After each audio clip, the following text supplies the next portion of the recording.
Okay, so we're here today at the Sutton Bonington field site at the University of Nottingham to do a demonstration for the soil coring as part of the Truth project.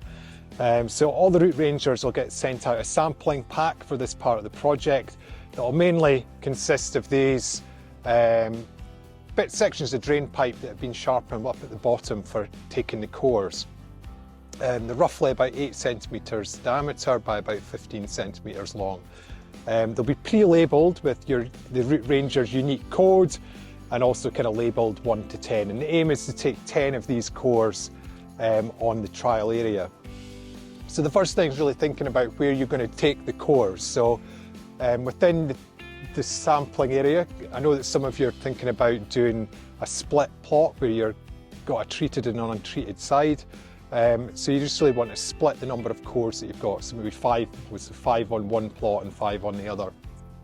And the aim here is to be able to select a wheat plant, take a core, which we're then going to take back to the lab, and we're going to use X-ray imaging to work out where the roots are and where the soil structure is. So we can sort of separate all that out from the images and make a lot of quantification and assessments of those differences.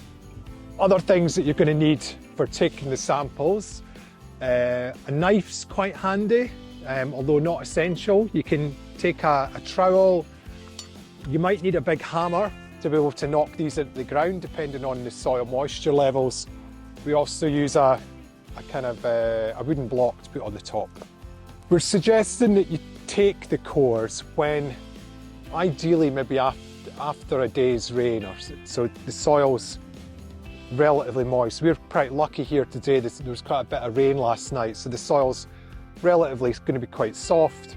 The ideal kind of window for sampling this in terms of how old the wheat plants are is probably the mid to the end of next month in April. So you want to just kind of identify a plant that looks relatively healthy, and then take the soil core kind of right over the top of the plant. So maybe just remove some of the debris away from, and then just gently kind of press it in initially. And then you can use the wooden block on it just to make it, to apply a bit more even force. And depending on how soft the soil is, you can sometimes get it started. And you want to take it down to just probably about 1 centimetre from the soil surface. And then it's a case of just trying to get that out intact. So when we just dig in from the side a little bit, and if you kind of get your knife and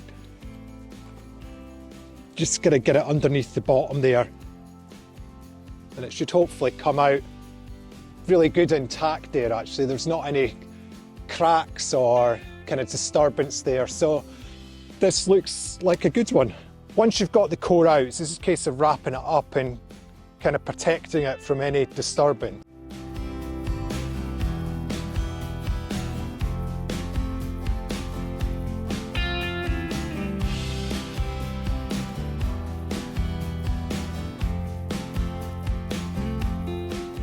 I'm Maria Hernandez. I'm a research scientist at John Innes Center, and my work focuses on looking at the microbes that are in the soil.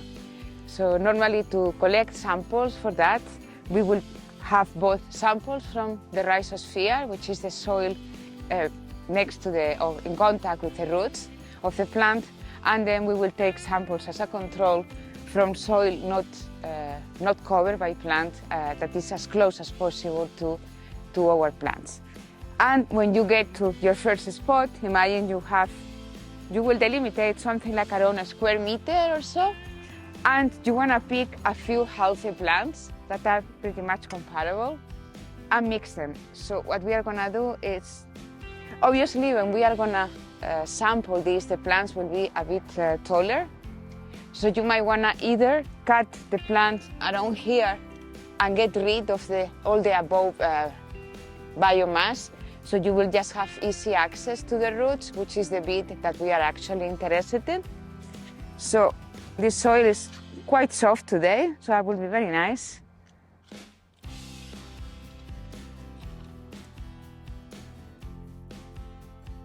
So you see, if you take this kind of block of soil, it's quite compact here on plants. you will have at least 3-4 plants. And you see nicely all the root system here. In your kits, you will get bags like this. They are nothing that special, but they are resealable bags.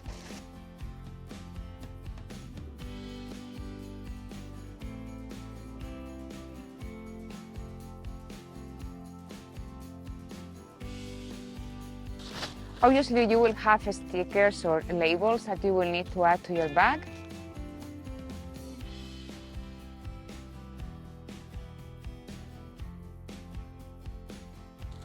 Important, very important, you will seal it nicely, you will put your label, and you want to keep it cold. When you have the plants grown like this, it will be easy to identify a couple of plants here, a couple of plants there, a couple of plants there, to mix it. In total, we need approximately 200-300 grams max. That was for the rhizosphere. So now we need some controls. And as a control, we are going to use bare soil. And for this, you can even just use a small throw. So if you see, you will have spots that are not covered or not in contact with the plant, and we need a few of those too. Again, we want to discard a bit the first couple of centimeters. We don't want to take just the surface. We want something a bit deeper. And then we just take, just to give you an idea of the amount you will need. Obviously, it's difficult to calculate when it's so wet, but you need the equivalent of 200-300 dry soil. So aim for putting like half a pound of this soil. So I will say a couple of spades. The important thing for the last sample, which is still a bare soil sample, but is outside the field, because in this case it's soil that is not covered by plants, but also has not been exposed to any of the treatments you will be applying in your field. So it will be up to your field to know where is the limit in which you can make sure no fertilizer or no treatment of fungicides or weed treatment has been applied. Ideally, you will find some soil that is not covered by plants like this, and again, you will need a couple of, remove any plants. You will need a couple of scopes. So you see, actually you can almost notice the difference in the structure of the soil when you have different plants or it has not been plowed. So again, you will take a couple of these. I repeat, you wanna make sure that it's an area away enough from your field, from your main field that has not been exposed to any treatment, and soil that is not covered by any plant. One last important thing, please avoid soil that is compacted by, let's say, tractors or any machinery, because that will affect a lot the fingerprint of the composition and will add a factor we don't wanna.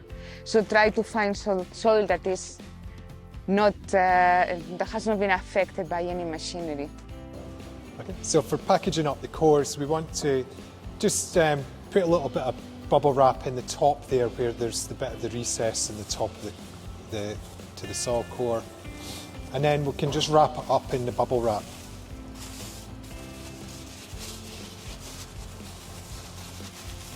The aim here is just to make sure it's fully kind of wrapped up. You've maybe got a couple of layers there and it's nice and supported.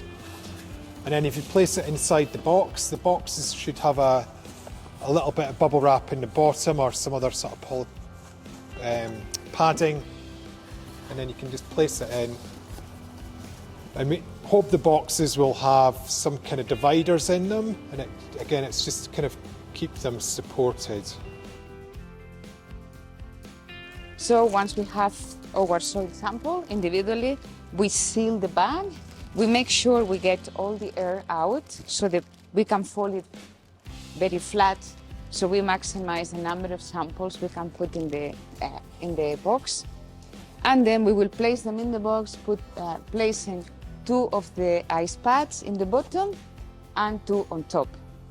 And then we close the polyester bits and we will seal the box So just a reminder, in your sampling kit you will receive 4 of these ice pads. Remember to freeze them the day before of the sampling, at the very least. They have to be frozen. And then you will place 2 in the bottom and 2 on the top, and your samples will go in between them.